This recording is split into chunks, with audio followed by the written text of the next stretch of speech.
اور عجیب و غریب معاملہ، ایک بات اور بتاؤں، دو بدعتیں عجیب و غریب بڑی شدت کے ساتھ ہماری قوم کے اندر رائج ہے کہ جس کا چھوڑنا اتنا ضروری ہے جس کی کوئی حد نہیں، اور یہ دونوں شیطان کی لگائی ہوئی. ایک اب عجیب و غریب نماز جیسی اہم عبادت جو توحید کے بعد ہمارے اوپر ہے، شیطان نے اس کو برباد کرنے کا مکمل اسکیم بنا کر طریقہ بتلا کے رکھا ہوا ہے. کیا؟ شروع کرو تو بدعت سے. کیا؟ آدمی آتا ہے تو سب سے پہلے کیا کرتا ہے؟ یہ ہاتھ لے جاتا ہے، کان پر پکڑتا ہے، بعض لوگ یہ کرتے ہیں، بعض لوگ یہاں چھواتے ہیں، یا انگوٹھا یا کانوں سے لگاتے ہیں. حالانکہ یہ بھی غلط ہے. نبی کریم صلی اللہ علیہ وسلم سے یہ ثابت بولو نہیں. انگوٹھے سے کان کو ٹٹولنا یہ نبی صلی اللہ علیہ وسلم سے ثابت نہیں. تو انگوٹھے پکڑ یہ چھواتے ہیں اور اس کے بعد کہتے ہیں نیت کرتا ہوں میں 4 رکعت نماز فرض واسطے اللہ تعالیٰ کے منہ میرا کعبہ شریف کی طرف پیچھے اس امام کے،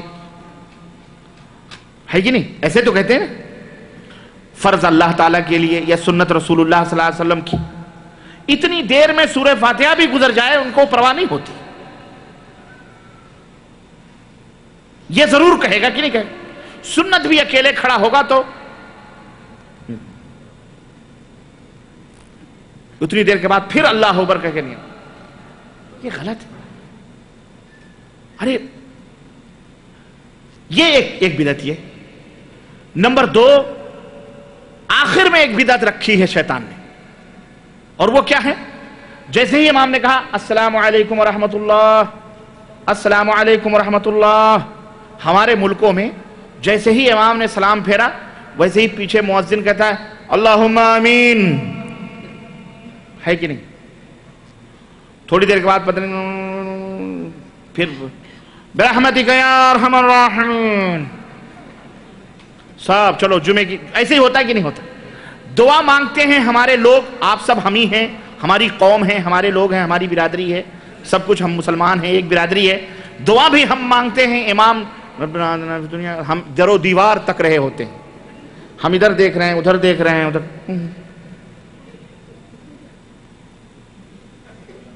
اشارے کنائے دعا مانگ رہے ہیں. اللہ کے بندو یہ کیا ہے یہ جو دعا مانگ رہے ہو؟ اگر ہاتھ اٹھایا ہے تو کس کے دربار میں اٹھایا ہے؟ کس سے مانگ رہے ہو؟ اگر میں آپ کے پاس آؤں اور میں کہوں بھائی عبد الرحمن مجھے 10 روپے قرض دے دو یا 10 روپے صدقہ کر دو، ایسے مانگوں یا ایسے مانگوں تو آپ مجھے دو گے؟ چماٹ کھینچ کے مارو گے بدتمیز آدمی. ابے یہ مانگنے کا طریقہ ہے؟ منہ ادھر کیوں کر رہا ہے، ادھر کیوں کر رہا ہے، ادھر ادھر کیوں دیکھ رہا ہے، ادھر کھجلا رہا ہے، ادھر کھجلا رہا ہے، سلیقے سے مانگ. لیکن اگر میں آپ کے پاس آؤں، میں کہوں بھائی عبد الرحمن میں بڑا غریب ہوں، مسکین ہوں، عاجز ہوں، اللہ آپ کے بچوں کو سلامت رکھے، دعا دوں آپ کو، مجھے 10 روپے دے دو، تو آپ کا دل نہ بھی چاہے گا تو 10 روپے نہ صحیح جتنا بھی ہوگا 5 روپے نکال کے دے دو گے کہ نہیں دو گے؟ یہ عجز اور انکساری اور مسکینیت اللہ کے دربار میں. لیکن آج بھی یہاں بھی دعا لوگ مانگتے ہیں، ہماری قوم، ہمارے ملکوں کے لوگ اللہ کی قسم ہے ادھر ادھر دیکھتے ہیں، ان کو وہ دعا سلیقے سے نہیں مانگتے. بتاؤ ایسی دعا قبول ہوگی؟ تو یہ ایک بدعت شروع میں، اور جیسے ہی نماز اہم ختم ہوئی ویسے ہی بدعت وہ شروع ہے. بعض مسجدوں میں تو تھوڑی دیر کے بعد پھر امام صاحب اس میں الفاتحہ بھی ہوتی ہے آج کل، اور اس کے بعد ان اللہ وملائکتہ یصلون علی النبی یا ایھا الذین آمنوا صلوا علیہ وسلموا تسلیما اللہم صلی علی سے، ہے نہیں؟ آج کل رائج ہے کہ نہیں رائج ہمارے ملکوں میں؟ ہندوستان ہو، پاکستان ہو، بنگلہ دیش ہو، یہ بدعت ہے. سنت کیا ہے اللہ کے رسول صلی اللہ علیہ وسلم کی؟ نہ آپ کو فرصت ہے نہ مولوی کو فرصت ہے، اور مولوی بتائے تو اس کا جہنم کیسے بھرے گا؟ اس لیے سنتیں ڈھونڈو. اللہ کے رسول صلی اللہ علیہ وسلم سلام پھیرنے کے بعد کیا کرتے تھے؟ حدیث میں آتا ہے کہ اللہ کے رسول صلی اللہ علیہ وسلم جب سلام پھیرتے تو اپنا چہرے مبارک مقتدیوں کی طرف کرتے تھے، سارے مقتدیوں کی طرف، اور اس کے بعد میں اللہ کے رسول صلی اللہ علیہ وسلم اللہ اکبر کہتے تھے، اور اس کے بعد استغفر اللہ استغفر اللہ استغفر اللہ 3 دفعہ. اس کے بعد حضرت معاذ کہتے ہیں کہ اے معاذ اللہ اکبر. سنو اپنے شاگرد اللہ کے نبی کیسے سکھاتے تھے دعا. ہاتھ پکڑا، کہا یا معاذ انی احبک فی اللہ، اے معاذ میں تم سے اللہ کے لیے محبت کرتا ہوں. کون کہہ رہا ہے یہ؟ نبی کریم صلی اللہ علیہ وسلم. تو حضرت معاذ کہتے ہیں وَأَنَا أُحِبُّكَ یا رسول اللہ، میں بھی آپ سے محبت کرتا ہوں اللہ کے رسول. تو آپ نے فرمایا انا اعلمک کلمات میں تجھے چند کلمات سکھاتا ہوں، اگر تو یہ کلمات پڑھے تو تیرے گناہ زبدۃ البحر، سمندر کے جھاگ کے برابر ہی کیوں نہ ہو، اللہ اسے معاف کر دے۔ اور وہ دعا کیا ہے؟ رب اعنی علی ذکرک و شکرک و حسن عبادتی۔ اس کو پڑھا کرو۔ اسی طرح دوسری دعا کیا ہے؟ رب اعنی علی ذکرک و شکرک و حسن عبادتک، اللہم لا، دوسری دعا ہے اللہم لا مانع لما اعطیت ولا معطی لما منعت لا ينفع ذا الجد منک الجد، اللہم انت السلام منک السلام تبارکت یا ذا الجلال والاکرام، لا حول ولا قوة الا باللہ، لا الہ الا اللہ وحدہ لا شریک لہ، لہ الملک و لہ الحمد وہو علی کل شیء قدیر۔ اس کے بعد 33 دفعہ سبحان اللہ، 33 دفعہ الحمدللہ، 33 دفعہ اللہ اکبر، اور ایک دفعہ لا الہ الا اللہ وحدہ لا شریک لہ، لہ الملک و لہ الحمد وہو علی کل شیء قدیر۔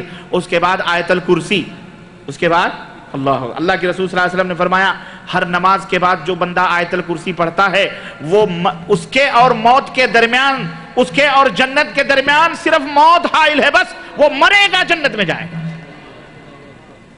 اتنی بڑی فضیلتیں شیطان نے چھڑوا کر اللہم آمین اور الفاتحہ پہ ٹھونک دی، نہ جس کا ثبوت ہے نہ کوئی دلیل ہے۔ تو شروع کرو تو بھی بدعت سے، اور جب نماز ختم ہو تو بھی گند سے، شروع میں بھی غلاظت لگا دی، اور یہ پانی گلاس کا ہے، اگر یہاں گو لگا ہو اوپر بھی گو لگا ہو، پیے گا کوئی؟ بولو۔ تو ایسا ہی ہے، نماز گند جا رہی ہے، شروع میں بھی اور آخر میں بھی پنچ کر کے شیطان، مت پڑھو ایسی نماز۔ ہاں نماز سیکھو، نماز بولو پڑھنا سیکھو، جیسے ٹیلرنگ سیکھتے ہو، انجینئرنگ سیکھتے ہو، ڈاکٹری سیکھتے ہو، اور دنیا بھر کی تعلیمات سیکھ کر کے یہاں آئے ہو، ڈرائیونگ سیکھتے ہو، ایسے ہی نماز سیکھو۔ نماز دیکھی دیکھا مت پڑھو، نماز سیکھو۔ اور نماز کیسے سیکھو گے؟ اور کس سے سیکھو گے؟ حضرت نبی کریم صلی اللہ علیہ وسلم سے، اور ان کے نام کی کتاب ہے نماز نبوی، بڑی اہم کتاب ہے، مدلل ہے، مختصر ہے، بڑی پیاری، اس سے نماز سیکھو گے۔ یا کتاب الصلاح، بہت ساری حدیثوں میں نماز سیکھو۔ مولویوں کے فتوے اور مولویوں کے مسئلے مسائل پہ عمل الا یہ کی قرآن و سنت کے مطابق، بس نبی صلی اللہ علیہ وسلم۔ جزاک اللہ خیر۔ جزاکم اللہ خیر۔ کیونکہ بھی 15-20 منٹ باقی ہیں تو شیخ سے درخواست ہے کہ اختصار سے۔ بالکل بالکل، انشاءاللہ انشاءاللہ۔ جزاکم اللہ خیر۔ ایک بہن کا سوال ہے، وہ یہ پوچھنا چاہتی ہیں کہ کیا عورتیں اس جگہ پر جا سکتی ہیں جہاں نبی کریم صلی اللہ علیہ وسلم مدفون ہیں، اور اس جگہ کو روضہ اقدس کہنا چاہیے یا قبر رسول؟ اللہ، روضہ اقدس یہ ہماری عجمی زبان میں کہا جاتا ہے، سمجھ رہے ہیں؟ البتہ احادیث میں صحابہ کرام قبر النبی یا قبر الرسول ہی کہا کرتے تھے، رسول اللہ صلی اللہ علیہ وسلم کی قبر یا نبی صلی اللہ علیہ وسلم کی قبر۔ یہ روضہ اقدس یہ ہمارے یہاں کی زنانہ زبان ہے، یوں سمجھ لیجئے، یہ سمجھ لیجئے روضہ اور فلانا اور فلانا، وہ روضہ کچھ نہیں، نبی صلی اللہ علیہ وسلم کی قبر مبارک، قبر کہہ لو بس کافی۔ نمبر 2، عورتوں کے لیے قبروں کی زیارت کرنے سے اللہ کے رسول صلی اللہ علیہ وسلم منع فرمائے، لیکن بعض اہل علم نے یہ کہا بہت زیادہ نہیں کرنا چاہیے۔ نبی صلی اللہ علیہ وسلم کی قبر کی زیارت کے لیے کوئی حرج نہیں ہے، جا سکتی ہیں اور وہاں جا کر کے نبی صلی اللہ علیہ وسلم سے سلام کریں، کوئی حرج نہیں ہے۔ جزاکم اللہ خیر۔ اگر کوئی کہے کہ ہمارا سلام نبی کو پہنچا دیں، معذرت کے ساتھ سوال موضوع سے الگ ہے، کوئی بات نہیں، یہ کہنا کہ سلام ہمارا نبی تک پہنچا دو، میں سمجھتا ہوں کہ وہ اس آدمی کو نبی کریم صلی اللہ علیہ وسلم کی اس بات کا پتہ نہیں ہے، اسی وجہ سے وہ یہ بات کہتا ہے۔ سنو، نبی کریم صلی اللہ علیہ وسلم کو پہنچانے کا کوئی وہی نہیں ہے۔ اللہ کے رسول صلی اللہ علیہ وسلم نے فرمایا کہ اللہ تعالیٰ نے میرے درود و سلام کے لیے فرشتے مقرر فرمائے ہیں، اور وہ فرشتے پوری دنیا میں گشت کرتے ہیں، جہاں کہیں بھی میرے اوپر تم درود پڑھتے ہو وہ فرشتے مجھ تک پہنچا دیتے ہیں، تو فرشتے پہنچائیں، اس سے بڑھ کے بات اور کیا ہو سکتی ہے آپ کے درود کو، کہ اللہ کے رسول صلی اللہ علیہ وسلم کے نوکر، اللہ کے رسول صلی اللہ علیہ وسلم کی خدمت کے لیے اللہ تعالیٰ نے فرشتوں کو نوکر رکھا ہوا ہے، وہ پہنچا رہے ہیں۔ یہ کہنا کہ میرا درود جا کے نبی تک پہنچا دینا، یہ حماقت ہے، جہالت ہے اور غلط ہے، ایسا نہیں کہنا چاہیے، بلکہ ہمیں اپنے نبی کے اوپر بھروسہ رکھنا چاہیے کہ ہمارے نبی نے فرمایا ہے درود تم پڑھو گے پہنچائیں گے فرشتے مجھ تک۔ ٹھیک ہے؟ بہنوں سے درخواست ہے کہ اپنے بچوں کو ذرا سنبھال لیں جو جالیوں پر لٹکے ہوئے ہیں،